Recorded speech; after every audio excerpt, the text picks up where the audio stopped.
In this Wix website builder tutorial, let's take a look at how to add your business contact information here on your site. So select your site, go edit it, find your way to the dashboard, not the editor. And here on the dashboard, on the left-hand side, you can find settings. Inside of settings, we'll see business info somewhere in here.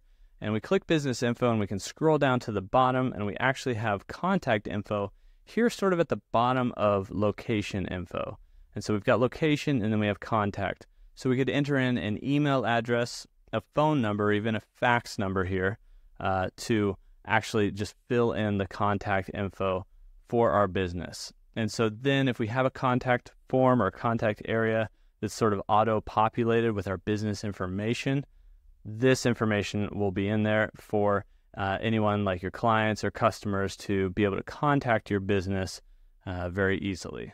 And of course, make sure when you do input some details here. So if I input contact@pixelandbracket.com, which is my contact form for my business, you can actually fill in all of this, but then you have to save it in the upper right-hand corner. So when we click that blue save button is when your business information is saved. So make sure you get that saved or else you'll kind of lose what you have entered into there.